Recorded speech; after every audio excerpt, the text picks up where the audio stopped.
door. So usually I would have seen you guys at the door, did a mini intro with everybody else. Intro done. I am Chef Nick. This is the Signature Kitchen Suite live cooking theater or kitchen. And as you saw, everything's live, everything works. You have gone through all of the knobs and the beautiful touch face screen and everything else with Susan. So you're all ready to cook. Great. What I've done is I've laid out a recipe, and there's a recipe that accompanies each one. And what I'm going to do is I will quickly go through what's what and what configuration they're on and what main modality they're using. And then I'll let y'all split off in groups of two. You can pair off buddy system, and then we'll cook those recipes. Basically, if there's something you really want to gravitate towards, like you really want to see the sous vide well and fill it up and experience that, then gravitate towards the sous vide recipe. There's more than one of those because we're very proud of our only one on the market built-in sous vide well. We will use, look, I have 1, 2, 3, 4 of them just in this kitchen. We will use all of them today. Steam oven recipe, if you want to go there, if you want to cook in the all gas configuration and see how beautifully that bakes, if you want to use induction burner, so on and so forth. So we'll start. We'll start with dessert. Okay. Bread pudding. We're going to make a beautiful croissant bread pudding, and we're going to make creme anglaise sauce to go with. I have some Sauvignon Blanc poached pears in the back that I will pull out at dinner time for another little garnish. But it's on us, Team Pirch, to make bread pudding and the anglaise sauce. Recipes are here for each. You will see some stuff measured, some stuff not. That's why you have these over here. Baking is you gotta measure stuff. Pinch of that doesn't work with baking, okay? So this is the one very few places you'll see me put these is in baking land. So we'll make the pudding and we'll actually split it. It's a big batch. We usually do a big meat baker. We'll do these 2 little bakers, okay? We'll use our speed oven over there to melt the butter. Because I have a neat little speed oven for melting butter. Creme anglaise sauce is unique here because it's sous vide creme anglaise sauce. We're gonna make it in a pot, we make it in a bag. Yes, in a steam, it's either in a water bath or in a steam sous vide oven. I love making all the egg thickened sauces, and it's foolproof. Set it and forget it. You don't have to worry about stirring it on the stove, curdling the egg. If you've ever made your own creme anglaise sauce, or pastry cream, or ice cream base, or eggnog, and you cook it too long, the eggs scramble, and the whole thing goes to right? Yes. So if you make it in the bag, that's never going to happen because you set your oven at 182 to 185 range. This is the joy of sous vide. Set it and forget it. You never approach a temperature that's going to curdle those eggs. It gets sitting there for a couple hours, and all it's going to do is wait for you to want to eat bread pudding. You snip the corner and pour it right out. Egg thickened sauces, especially with dairy, milk, and cream, are amazing in sous vide gadgetry because they're one of the things in kitchens, especially in pastry kitchens, in my 24 years of running those, that I would see go wrong. 5-gallon batch of anglaise sauce. It's a whole case of eggs. That's $98 down the drain. So make them in the bag, foolproof. One of the other benefits of sous vide, way less loss of product, way less mistakes, way less undercooking, overcooking, way less food in the garbage. Whether it's at your home or at one of my past restaurants, sous vide saves the day in more ways than one. So, steam-assisted pudding. We'll cook this in the beautiful 36-inch. We here at Signature Kitchen Suite have the largest steam-equipped oven out there. It's a 36-inch oven cavity that is fully steam-equipped. It is not a full steamer, but it runs a very powerful steam assist setting for all your breads and all your big roasts and whole fish on the bone and all that kind of stuff. I love to add steam to the roasting and or baking process. That's what we're gonna do with the pudding. Same, low temperature, high steam, all those little jiggly things you cook at home in a water bath, creme brulee, flan, pot de creme, custard, a good quiche, good frittata, cheesecake. You know, you put the pan of water around them so they cook nice and you no longer have to do that if you have a very good steam assisted oven. You take the temperature way down low between 250 and 300, steam up high, and you have the exact same thing as a water bath bain-marie oven that you have to build yourself in a standard oven. So all my baking and stuff There, steam assist. All gas, 6 burner. All gas, you guys are from California, so all gas probably is not that exciting to you because the great state of California is getting rid of a lot of all gas in new residential, right? We are here in the area. But should you have the interest, if you have an all gas client, this is a beautiful range, very affordable, 6 burner. 6 all gas burners, and very, very nice gas oven. Now, I spent the bulk of my restaurant career baking in all gas ovens.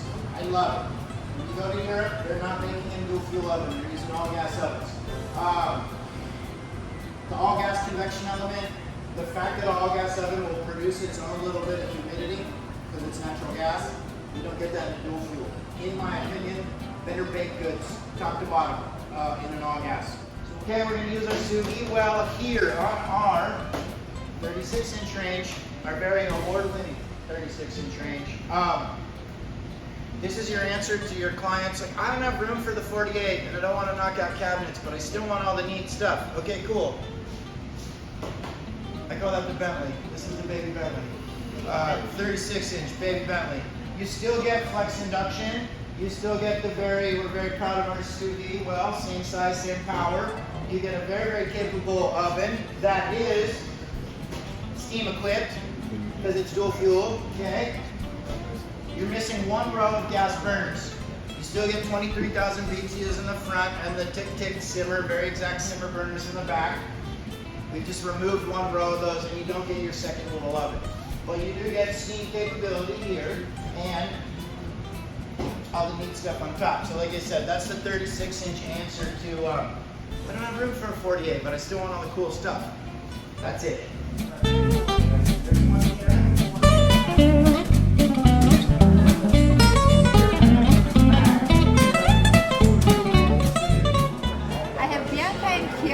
They are sisters, designers. We have our aprons on and we are going to cook now. Are you excited, girls? I'm excited. Let's get to cooking. That's a French oblique cut, okay? That's a bias cut. Whatever you want to do. Well, whatever you want to do, just make sure they're all similar size. That's all. Do all these ones. Slice the finger off here. I have my friends Lee and Izzy here. Izzy does it. That's Izzy how does we it. do it. Yes. My new friends here, we became friends just yesterday and we feel like we're family already. And what are you doing here, Izzy? We are going to do the honey ginger carrots sous vide. Sous vide. Yes, leave the D out. And my lovely wife and helpmate. And Lily, what kind of cook was this? The chef explained it to us. Yeah, this is what's called an oblique piece. French oblique piece. Yeah, oblique. French oblique piece. Because we're French. Okay. All right. I'll let you guys do your work. I'll go do something else. Thank you, Margaret. Okay.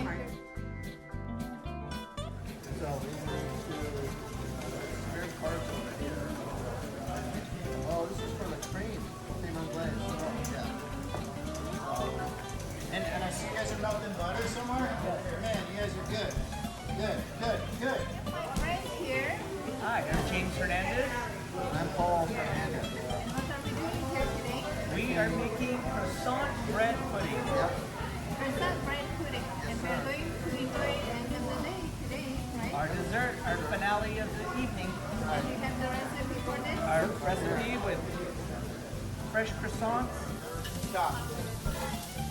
My friends Beverly and CJ here, and they're going to cook for us today. What are you cooking? We are making caramelized mushrooms. Caramelized mushrooms. Sounds so good. Yes. Oh, here we are. It's okay, caramelized. Hi again. Hi, Julian. Hi, Kiara. And they're cooking. What are you cooking? We're going to make chicken. Chicken, salt and pepper. Salt, pepper, and fennel. Yeah, sounds so good. Okay, I'll let you take it, guys. Okay, see you later. Bye. I think the later one's in here too. Yeah, oh yeah, for sure. Maybe even 3 cans. Oh, okay. Yeah.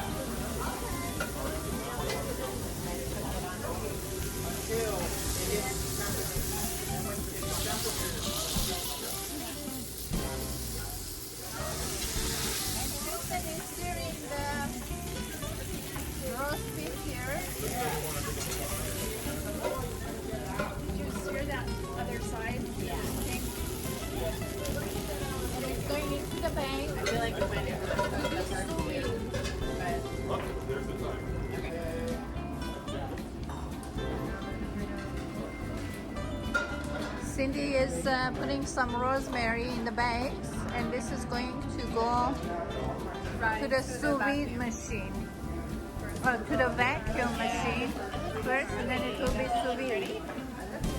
It's really pretty. There we go.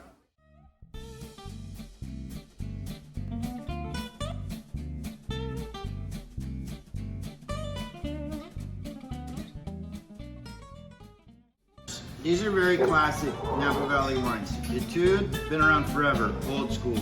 Stag's Leap, and here, are we pouring 18 or 17? 18.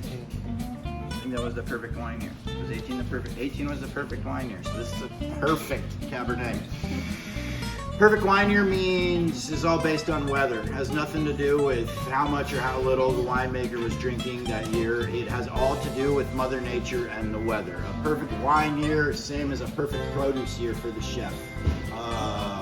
That's all in Mother Nature. She dictates what your bunch of grapes is.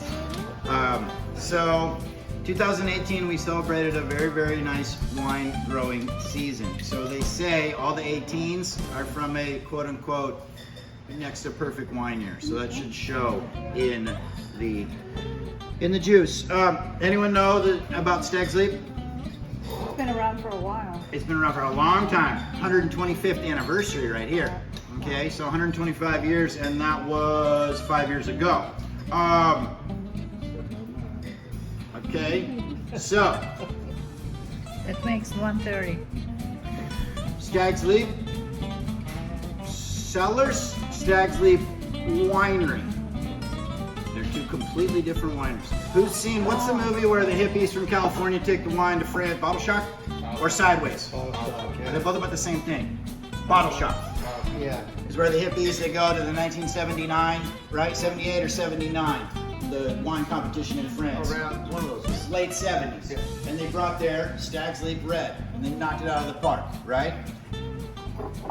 That was not these guys. That was the other guys, okay? Here's a funny story. In the 70s, this guy was around. This was owned by Carl Domani. Carl Domani was a very, very sharp Hollywood restaurateur. His daughter's still up here running restaurants in Napa Valley. The Domani family have been running restaurants and restaurateuring in California for 3 generations, I think. At the time, Carl owned this winery, along with a bunch of restaurants in Southern California. But he bought this property up here. I forget what it was called. Rancho something something. It wasn't called Stag's Leap anything, okay? This was in the 70s. 4 driveways down, you could literally almost throw a rock. 4 driveways down was Stag's Leap Cellars, the dudes that kicked ass in France, okay? So, 1978, 79, whatever it was, they came back all victorious, hooting and hollering and rah-rah, California wines on the map, specifically Cab from the Stag's Leap district, specifically from Stag's Leap Cellars. Businessman Mr. Domani down the street changed his name in a phone book that day to Stag's Leap Winery. So now all the confused new Napa Valley tourists coming to drink this badass Stag's Leap Red that kicked everyone's butt in France, 50% of those people got confused and they went down the wrong driveway. Now this dude's just as famous as the other guy, and the entire time he was pumping out the exact same quality of juice because it's a district thing, it's an appellation thing. His grapes and the dudes that won in France, their grapes were like touching in the field.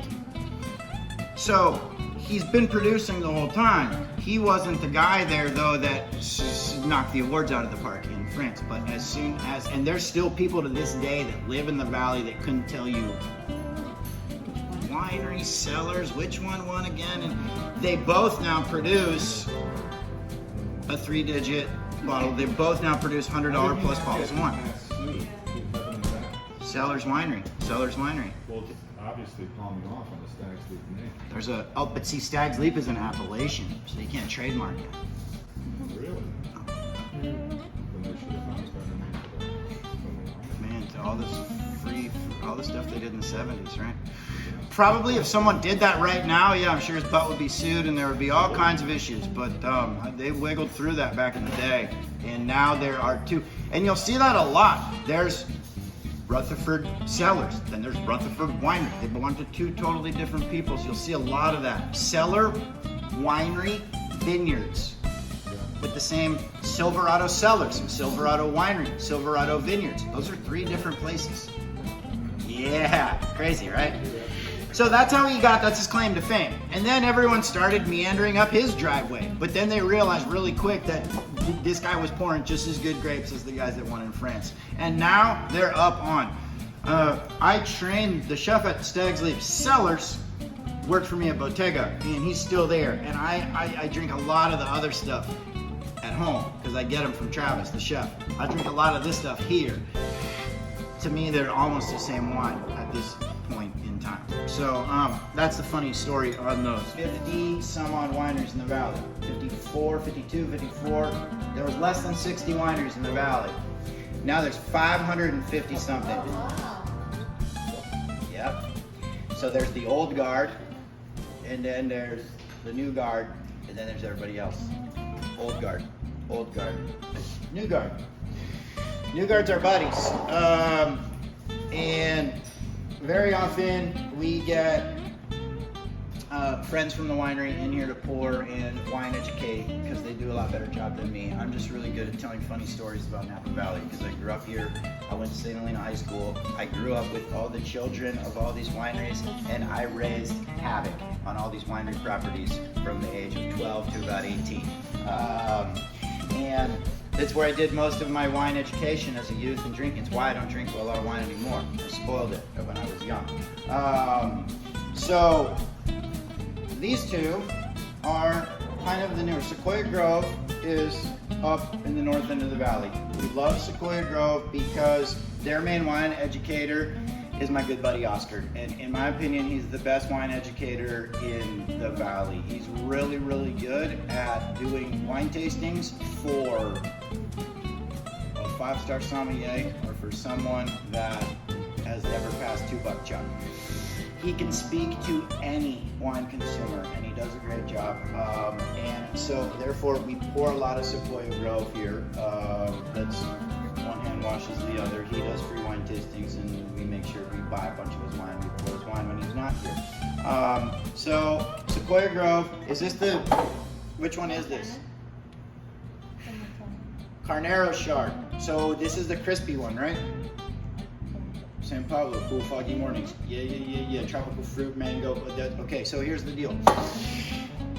You get Chardonnay 2 ways. Classic Napa Valley Chardonnay is big. It's that buttery, creamy. Rombauer is a classic. Rombauer's a classic Chardonnay. Behringer, Frank family Chardonnay. Butter, cream. They're rich. They're big. They're aged in oak barrels. Wood. That's what gives you those buttery, creamy, kind of like dark tinged color Chardonnays that not my favorite. I like Sauv Blanc, crisp, light, tropical, appley, minerally. Okay, good. You're all with me. So therefore, I like Chardonnay that tastes like Sauv Blanc. Yeah. I like crisp Chardonnay that's been stainless steel aged and hasn't seen any oak and hasn't had a lot of age on it. So this is a 2020 that only has seen stainless steel. This may have seen a little bit of concrete, but I think all stainless. So it's crisp. And if I didn't tell you it was a Chardonnay, you would believe me that I could have told you it was a Sauv Blanc, and you probably would have believed me. So that's why I love this Chardonnay, because I'm not a Chardonnay. I don't love classic Chardonnay. This is far from classic.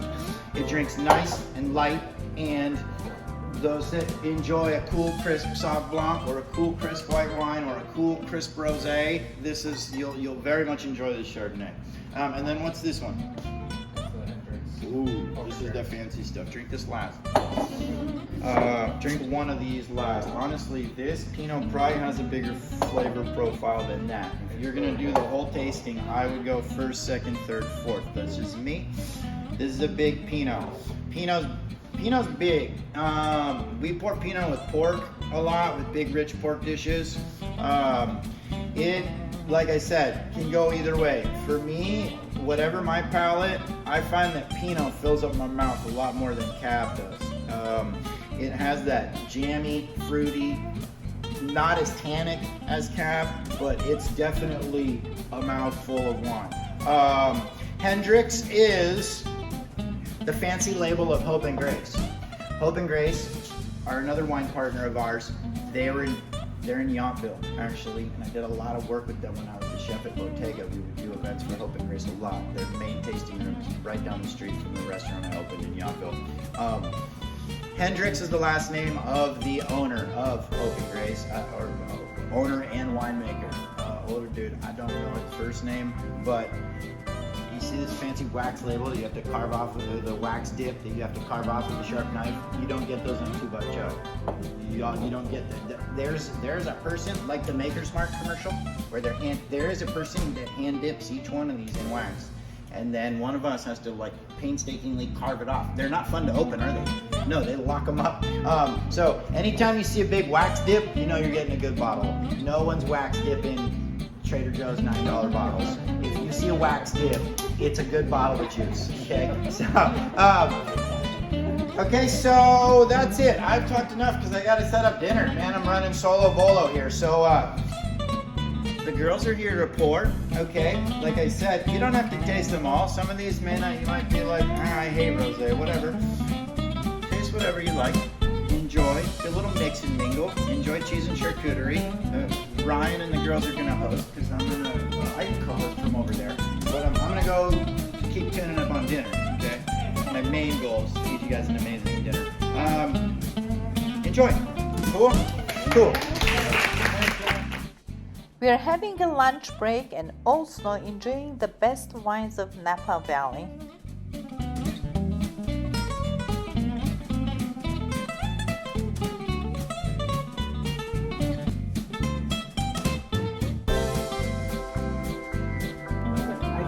What is the little part in the beef salad? So you have some scallions, and you have dill and chives and tarragon. I love it. Okay. Bon appetit.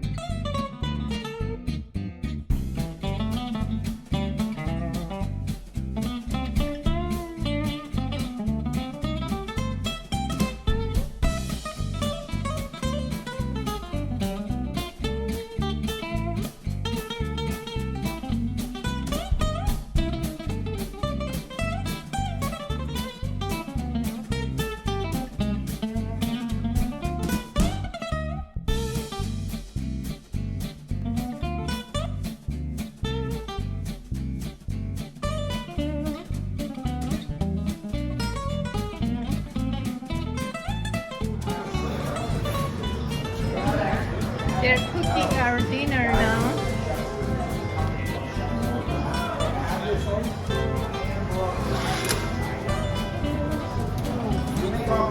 Smells so good. Chefsfoods.com, check it out. Okay, look. The meat's already cooked. Yes. Which means it's already fully rendered. So Right. watch how fast it flies. Okay. You really only want it down there for 60 to 90 seconds. 60 would probably be good. Okay. Between the fact that it's already cooked and it's spiced, Yep. it's gonna brown pretty quickly. Okay. You only need to do sear the one side hard, Yep. then flip it, Yep. and then I'll show you what you're gonna do further. This is the fun part every night, just from basting meat. Really? Yes. Wow. So you can use tongs. Boom. You got a nice sear there? Nicely brown. Okay. Then leave it back down. As soon as you flip it over, you can. So this after it's already been sous vide. You Yes. have enough butter? Essentially it's done. It's done. It's cooked. You can take a bite out of it right now. Nice. The moment on the lips, lifetime on the hip. And then look, you can do a little bit of herbs, and this is how you butter bake. See all that foamy goodness? I took a hanger steak recently with ghee. The same exact way you're doing now. Oh man, it was freaking awesome. So you cook. Just the fact that you know what ghee is tells me that you cook. Nobody knows about that stuff. Boom. Okay. That's done. Okay, so you're gonna do the other two just like that. All right. Look, I'll leave you and I can't find the artichokes, and I'm gonna make it with peas. This is why I love this pasta. I make it at home with broccoli. I make it at home with all kinds of different veggies. The deal is, why I love this recipe is because you get all of your vegetable in with your pasta in the last couple minutes. Or if you're using peas, you just tip them right into your sauce pot. Usually what we do is if I was using big broccoli or artichoke, I would drop them right in the pasta water for the last few minutes. That way you cook them all, save a pot. It's more of a one pot meal that way. I'm not big on... Like hearts? Yeah, like hearts. Yeah, like artichoke hearts, or if you want to do rapini, or you want to do pasta with Brussels sprouts. Right now you would add them in. And then some of the melting cheese, that's how you get a nice sauce in your pastas. You use a little bit of the starchy pasta water. When I worked ran Italian restaurants, you use a big pasta cooker. It looks like a deep fryer, but it's full of water. And it has 6 baskets in it, and that's how you drop your pasta at a restaurant. The water circulates out. You have a running spigot in the back and a drain in the front, so it's constantly running, and you constantly have to taste it. It won't cool down, but it won't keep cooking. I won't add any of this till right before I plate up. So I'll use this to refresh it and get it nice and creamy again. So we're gonna serve the first course, then I'll take this back on the fire, splash it with starch water and a little cheese, and it'll come right back to life. Never put the cheese in until you're gonna serve. Come on, Mike. That's fine. And then just set it just like that. If it weeps off, that's okay. So I'm gonna go mushrooms. You're right behind me with The star is right here. I'm a humble servant. Okay. Let's do it. What else? Nothing, you're good. And then they're gonna take these. So you're gonna go sit down for 2 minutes and at least eat one. And then you can come back, CJ, and we're gonna plate up pasta. And then we're gonna plate up salad. And then we're gonna plate up entree. I didn't know about the salad. Salad is a gift for me, but honestly during class they made the croutons and the crispy cheese. That's like the garnish for the salad. Yes. So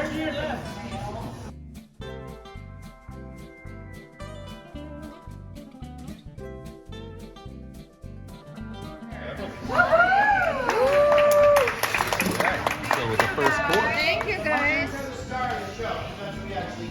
I did a little grilled bruschetta on my house-made focaccia, and you have a very nice ball of marinated burrata with a little basil and lemon oil.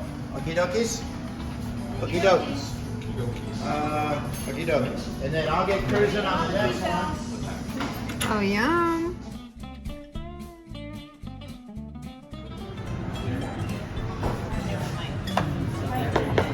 You're just gonna be cheese and we'll mix them so it's an easy sprinkle. All right. Your cheese and parsley guy for this one, okay?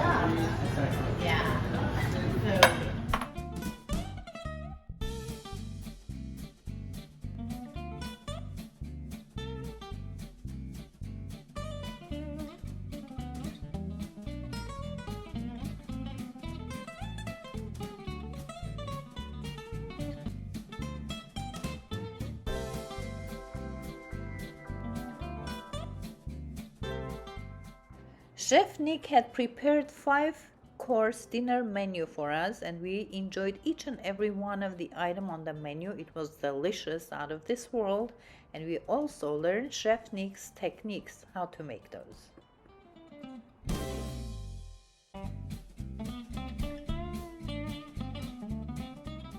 Everything on the menu was sous vide, and this was my first time tasting a sous vide dinner, and everything tasted so good. The main dish was sous vide steak, and I never had such delicious steak. Sous vide is a cooking technique, and the word is a French word. It means under vacuum, and the food is vacuum sealed and it's submerged to water, and it cooks in a slow temperature, slowly, at a steady temperature until it's fully cooked. and high-end restaurants adopted this technique many years ago, and therefore their food is always tasting so good. Thanks to SKS engineers, the sous vide function is available on their ranges, and it's available to the home cook. Now the home cooks can enjoy restaurant quality food at their home.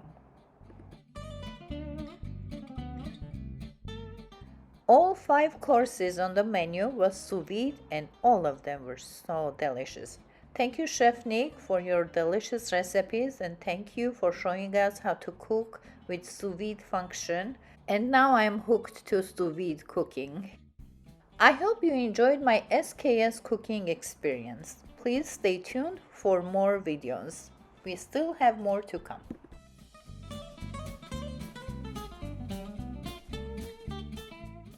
Next episode is going to be our last day in Napa Valley, and we are going to visit some wineries. We are going to do some wine tasting, and we are going to end the day at one of the high-end restaurants at Bottega, and that's where we are going to end our next episode. So stay tuned. It's going to be a lot of fun.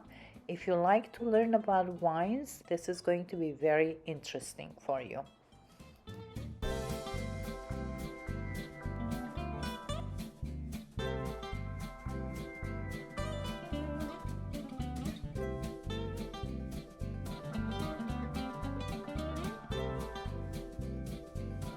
Thank you so much again for joining me today, and thank you so much for supporting my channel. Have a wonderful day, wonderful week, and wonderful life. Bye bye.